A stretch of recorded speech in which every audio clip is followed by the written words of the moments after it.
Hello students, how are you? Myself Oza Rohit from Pioneer School. Last સ્ટડીમાં વિદ્યાર્થી મિત્રો આપણે વાત કરી હતી કે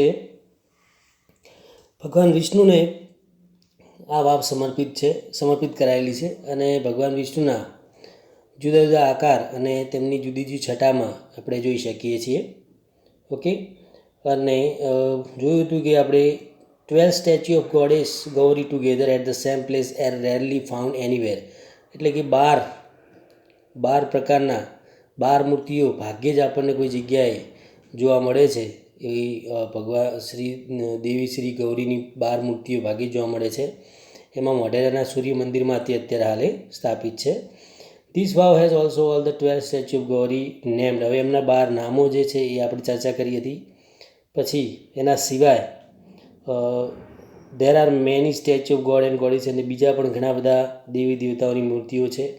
જેમ કે આપણને કહ્યું હતું કે ગણેશ, અગ્નિ, વાયુ, સૂર્ય, ભૈરવ, ચામુંડા, બ્રહ્મા, ઇન્દ્ર, ઇન્દ્રાણી, વૈષ્ણવી, વારાહી, મહાલક્ષ્મી, કુબેર એન એક્સેટાઇટીસી વગેરે વગેરે જેવા અલગ અલગ નામો આપણે જોયા હતા. હવે આપણે વિદ્યાર્થી મિત્રો જોઈશું આગળ. એથી આપણે હવે સ્ટાર્ટ કરવા જઈ રહ્યા છીએ કે there are also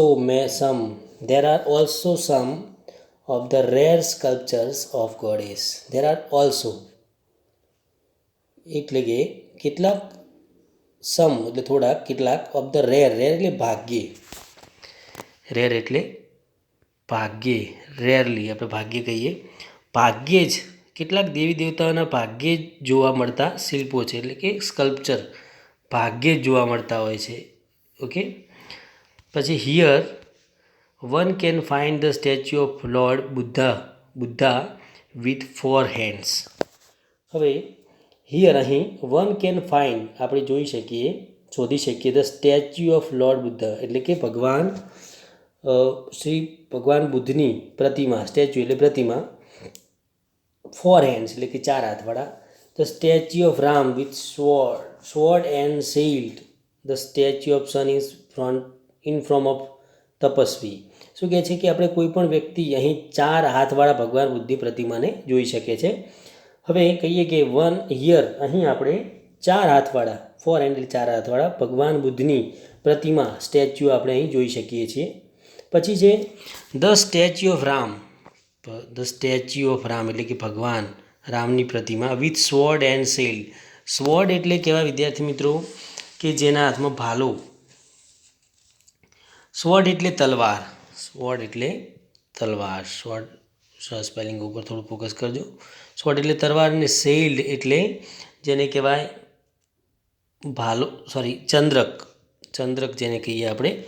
તો ભગવાન શ્રી રામના હાથમાં ઢાલ જેને કહીએ છીએ, શિલ્ડ એટલે ઢાલ, એટલે કે શિલ્ડ એટલે કે ઢાલ, તલવાર અને ઢાલવાળો જે ફોટો પ્રતિમા છે અહીં છે. એટલે કે the statue of Ram with sword and shield એટલે કે ભગવાન રામની જે પ્રતિમા છે એ ઢાલ સાથે રામની મૂર્તિ છે, તલવાર અને ઢાલ સાથે રામની મૂર્તિ છે. પછી છે આગળ the statue of sun in front of tapasvi એટલે કે એક સૂર્યની મૂર્તિ છે. કેવી? તપસ્વીના રૂપમાં સૂર્યની મૂર્તિ પણ છે. એટલે કે અહીં આપણને અલગ અલગ પ્રકારની ભગવાનોની મૂર્તિ જોવા મળે છે. ભગવાન બુદ્ધની જે છે 4 હાથવાળી મૂર્તિ, પછી ભગવાન રામ જે છે એમને સ્વોર્ડ એન્ડ શિલ્ડ એટલે કે તલવાર અને ઢાલ સાથે. પછી the statue of sun in front of tapasvi એટલે સૂર્ય ભગવાનની મૂર્તિ છે પણ તપસ્વીવાળી. The statue of Shiva with beads in his hands. ભગવાન જે શિવ ભગવાન એમના હાથમાં બેડ્સ છે. બેડ્સ એટલે મણકા, જેને કહેવાય મણકા. The statue of Shiva with beads in his hand એટલે કે ભગવાન શિવના હાથમાં એટલે પોતાના હાથમાં રહેલ માળા સાથે શિવની મૂર્તિ આવેલી છે. The statue of Parshuram with soft and gentle expression rather having hard and stern look et cetera. એટલે કે જે ભગવાન પરશુરામની હવે ઘણા પ્રકારની મૂર્તિઓ છે. એમાં શિવ ભગવાનની મૂર્તિ જેના હાથમાં મણકાની માળા છે. પછી પરશુરામની જે મૂર્તિ છે statue of Parshuram with soft and gentle, એટલે કે કેવા સખત અને કઠોળ, સોફ્ટ એટલે અને જેન્ટલ એટલે કઠોર, એક્સપ્રેશન એટલે અભિવ્યક્તિ, રાધર હેવિંગ, શું કહે છે, રાધર હેવિંગ, જોઈએ સોફ્ટ એટલે સુંવાળા, નમ્ર, અને સોરી બીજો એક શબ્દ છે સ્ટર્ન, આપણે જોઈ લઈએ કે આપણને આપેલું છે સ્ટર્ન લુક. સ્ટર્ન લુક એટલે હાર્ડ, એટલે કે પરશુરામની જે વિથ સોફ્ટ એન્ડ જેન્ટલ, એટલે કે ભગવાન કોમળ અને નમ્ર, સોરી સ્પેલિંગ ઉપર થોડું, સોફ્ટ એન્ડ જેન્ટલ એટલે કોમળ અને નમ્ર, કોમળ અને નમ્ર છે. અને હાર્ડ એન્ડ સ્ટર્ન લુક એટલે કેવું, સખત, હાર્ડ એન્ડ એટલે કે એમનું જે દેખાવ છે સખત અને કઠોળ છે, સખત, હાર્ડ એન્ડ સ્ટોન એટલે કઠોળ, લુક્સ એમનો દેખાવ. The statue of Parshuram with soft and gentle expression, એમના જે અભિવ્યક્તિ છે એ, એટલે કે શિવ જે ભગવાન પરશુરામ છે એમની મૂર્તિ સખત અને કઠોળ, નજર કરતાં અલગ જ, એમના ઉપર નજર કરતાં એ કોમળ અને નમ્ર અભિવ્યક્તિ દર્શાવતી હોય પરશુરામની મૂર્તિ છે. એટલે કે ભગવાન પરશુરામની મૂર્તિ આમ આપણે કહીએ કે કઠોર અને કેવા છે, સખ્ત છે, પણ અહીં મૂર્તિમાં એમને નમ્ર અને કેવા કોમળ બતાવ્યા છે. તો એવી ભગવાન શ્રી પરશુરામની મૂર્તિ પણ છે with soft gentle expression, rather having, hard and stern, rather having એટલે ના કરતા, બરાબર, એટલે કે કઠોળ અને મતલબ એમનો દેખાવ કઠોળ અને સખ્ત હોવા ના કરતાં વધારે અહીં એક્સપ્રેશન અભિવ્યક્તિવાળો કેવો, સોફ્ટ એન્ડ જેન્ટલ અભિવ્યક્તિવાળો અહીં પ્રતિમા છે. ઓકે વિદ્યાર્થી મિત્રો, તો આપણે જોયું કે ભગવાન બુદ્ધા, શ્રી રામ, પછી સૂર્ય ભગવાનની મૂર્તિ છે, પછી અહીં કીધું છે શિવ ભગવાન જેમના હાથમાં મણકાની માળા છે, અને પરશુરામ જે છે જેઓને આપણે કઠોળ અને સખ્ત માણીએ છીએ એવા ભગવાન પરશુરામ અહીંયા આપણને કેવા જેન્ટલ એન્ડ સોફ્ટ, કેવા જેને કહેવાય કે એકદમ નમ્ર અને કોમળ, કંઈક અલગ જ છે એમની મૂર્તિ અહીં. ઓકે વિદ્યાર્થી મિત્રો, જોઈએ આગળ. Some of the sculptures display contemporary lifestyle, folk tales, animal and human instincts et cetera. શું કહેવા માગીએ છીએ? ઇન્સ્ટિંક્ટ એટલે શું વિદ્યાર્થી મિત્રો? હ્યુમન ઇન્સ્ટિંક્ટ એટલે માનવ વૃત્તિ, હ્યુમન ઇન્સ્ટિંક્ટ એટલે માનવ વૃત્તિ. ફ્લોક ટેલ એટલે લોકવાર્તાઓ, કન્ટેમ્પરરી એટલે એક જ સમયનું, ડિસ્પ્લે એટલે પ્રદર્શિત કરે છે. સમ ઓફ ધ સ્કલ્પચર થોડાક જે ચિત્રો છે, તો સમ ઓફ સ્કલ્પચર કેટલીક મૂર્તિઓ એક જ સમયની, લાઇફસ્ટાઇલ એટલે જીવનશૈલી, ફ્લોક ટેલ એટલે લોકવાર્તાઓ, એટલે કે અહીં એવું કહે છે કેટલીક મૂર્તિઓ એક જ સમય એટલે કન્ટેમ્પરરી, લાઇફસ્ટાઇલ એટલે કે જીવનશૈલી, ફ્લોક ટેલ્સ એટલે કે લોકવાર્તાઓ, animal and human instinct human એટલે કે પ્રાણી અને મનુષ્યની વૃત્તિ, ઇન્સ્ટિંક્ટ એટલે મનુષ્ય વૃત્તિ વગેરે દર્શાવે છે. એવું કહેવાય કે આ જે મૂર્તિઓ છે એ લાઇફસ્ટાઇલ, લોકવાર્તાઓ, લોકકથાઓ, પછી જે અત્યારે હાલના સમયમાં જે એક જ સમયની જે જીવનશૈલી છે એવું આપણને આ દ્રશ્ય ખડું કરે છે આ મૂર્તિઓ દ્વારા. They reveal artist vision and unique imagination of the sculpture. The reveal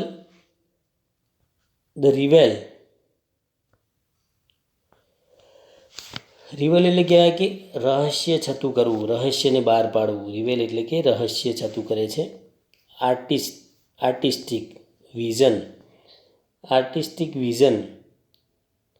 એટલે કે કલા જે છે એનું વિઝન, જે ધ્યેય છે એ ખડું કરે છે. એટલે એવું કહી શકાય કે આ મૂર્તિઓ કલાત્મક, આર્ટિસ્ટિક એટલે કલાત્મક, વિઝન એટલે કે જે કહેવાય દ્રષ્ટિકોણ, and unique imagination of the sculptures, આ જે મૂર્તિઓ છે મૂર્તિકારો કલાત્મક દ્રષ્ટિ અને અજોડ કલ્પના બતાવે છે. ઇમેજિનેશન એટલે શું વિદ્યાર્થી મિત્રો? કલ્પના દર્શાવે છે. સ્કલ્પચર્સ એટલે મૂર્તિઓ. ધ રિવાઇલ એટલે કે રહસ્ય છતું કરે છે, કોઈ પણ બાબતને બતાવે છે કે એક વિઝન, જે ધ્યેય છે એવું આ મૂર્તિઓ એક કાલ્પનિક કલ્પનાને રજૂ કરે છે. કે વિદ્યાર્થી મિત્રો, જોઈએ આગળ. There are nearly 30-100 statues of apsaras. હવે બહુ મહત્ત્વની બાબત છે. How many statues of Apsara? So there are nearly એટલે અબાઉટ 300 એટલે 300 સ્ટેચ્યુ અપ્સરાસ, 300 મૂર્તિઓ જો છે, મૂર્તિઓ ત્યાં છે એ અપ્સરાની છે. એટલે એવું કહી શકાય કે અબાઉટ 300 સ્કલ્પચર્સ આર ધેર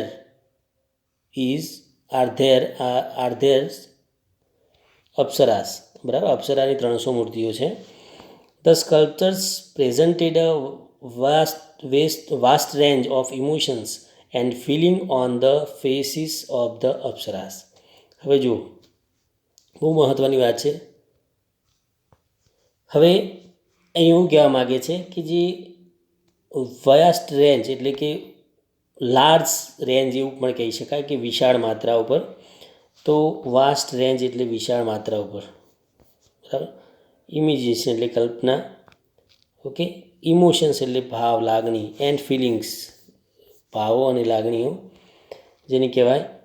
તો અહીં મૂર્તિકારોએ on the face of apsaras એટલે કે અહીં મૂર્તિ સ્કલ્પચર્સ પ્રેઝન્ટ એટલે રજૂ કરે છે, દર્શાવે છે ચહેરા પર, એટલે કે emotion feeling face on the apsara એટલે કે એવું કહી શકાય ચહેરા પર, એટલે કે મૂર્તિકારે અપ્સરાઓની ચહેરા પર લાગણીઓની વિશાળ માત્રા રજૂ કરી છે. ધ સ્કલ્પચર પ્રેઝન્ટ એટલે રજૂ કર્યું છે. વાસ્ટ એટલે વિશાળ માત્રા ઉપર. ઇમોશન એન્ડ ફિલિંગ એટલે કે લાગણી અને ભાવોની વિશાળ માત્રા રજૂ કરી છે. ઓકે વિદ્યાર્થી મિત્રો, એટલે એવું કહી શકાય કે અહીં મૂર્તિકારોએ અત્યારે હાલ એવું ચિત્ર એવું દેખાય છે કે એ મૂર્તિઓમાં ભાવાત્મક જે સંબંધો છે, એટલે કે અત્યારે હાલની જે લાગણીઓથી ભરેલા ચહેરા વિશાળ માત્રામાં રજૂ કર્યા છે. The display variety of different moods and situations. અલગ અલગ જે મૂડ કહેવાય, બરાબર, જેને કહેવાય કે આપણે એવું માની શકીએ કે તેઓ જુદા જુદા મૂડ અને પરિસ્થિતિઓની વિવિધતા દર્શાવે છે. તે ડિસ્પ્લે દર્શાવે છે વેરાયટી એટલે અલગ અલગ, ડિફરન્ટ એટલે વિવિધ જુદા જુદા મૂડ અને પરિસ્થિતિઓની વિવિધતા દર્શાવે છે. ડિસ્પ્લે વેરાયટી એટલે જુદા જુદા, ડિફરન્ટ એટલે અલગ અલગ, મૂડ એટલે જેને કહેવાય કે જે પ્રકારનું એનું સિચ્યુએશન છે સ્કલ્પચરની એ પ્રમાણે એને બતાવી છે. અને પરિસ્થિતિઓનું સિચ્યુએશન એટલે પરિસ્થિતિઓને દર્શાવે છે.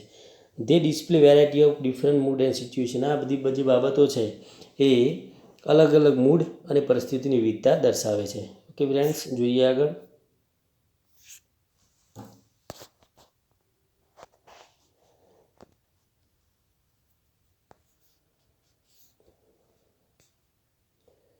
વિદ્યાર્થી મિત્રો, તો આપણે આ પેરેગ્રાફને આટલા સુધી રાખી અને નેક્સ્ટ વિડીયોમાં આપણે જોઈશું, કેમ કે હજી પણ આપણે અબાઉટ એક નેક્સ્ટ વિડીયો જે છે એ કમ્પ્લીટ. તો ફરીથી આપણે એનું 3 બાબત જોઈ લઈએ કે ત્યાં ઘણા પ્રકારની અલગ અલગ ભગવાનની મૂર્તિઓ છે. તેમાં કહ્યું છે કે here one of find of statue of Lord Buddha with the found head 4 હેન્ડ્સવાળા જે ભગવાન બુદ્ધની મૂર્તિ છે. રામની મૂર્તિ છે સ્વોર્ડ એન્ડ સ્વેલ્ડ સાથે. પછી સૂર્ય ભગવાનની મૂર્તિ છે એઝ અ તપસ્વી તરીકે. The statue of Shiva with bands in his hand, એમના હાથમાં મણકાની માળા છે. ધ પરશુરામ છે જે સોફ્ટ જેન્ટલની મૂર્તિ છે, જેઓ અત્યારે હાલની પરિસ્થિતિમાં આપણે એવું માનીએ છીએ કે એમનો દેખાવ કેવો સખ્ત અને કઠોર છે, ત્યાં એ મૂર્તિમાં એમને સોફ્ટ એન્ડ જેન્ટલ બતાવ્યા છે. ઓકે વિદ્યાર્થી મિત્રો, the revival artist vision a unique imagination sculpture. હવે આ જે મૂર્તિઓ છે એની જે જીવનશૈલી છે કેવી છે, અલગ અલગ છે. Contemporary lifestyle, folk tales, animal and human instinct. એટલે કેવું કહી શકાય કે ત્યાં કેટલીક મૂર્તિઓમાં એક જ સમયની જીવનશૈલી, લોકવાર્તાઓ,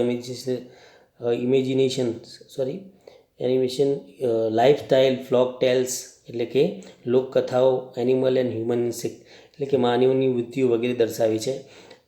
એવું કહી શકાય they revival artist vision of unique imagine of the sculpture. આ મૂર્તિકારો કલાત્મક દ્રષ્ટિ અને અજોડ કલ્પના બતાવી છે. અહીં અપ્સરાની લગભગ કેટલી 300 મૂર્તિઓ દર્શાવી છે અને મૂર્તિકારે અપ્સરાઓના ચહેરા પર શું આપ્યું છે, મૂર્તિકારોએ અપ્સરાના ચહેરા પર ઇમોશન એન્ડ ફિલિંગ, જે કહેવાય કે લાગણીઓની વિશાળ માત્રા રજૂ કરી છે. They display variety of different, એટલે કે તેમાં જુદા જુદા મૂડ્સ, જે જુદા જુદા જે દેખાવ છે મૂડના, અને પરિસ્થિતિઓ, સિચ્યુએશન એટલે પરિસ્થિતિઓની વિવિધતા દર્શાવી છે. ઓકે ફ્રેન્ડ્સ, તો આપણે આટલા સુધી જોઈએ. નેક્સ્ટ વિડીયોમાં ફરીથી પાછા મળીશું. Okay friends, bye. Thank you.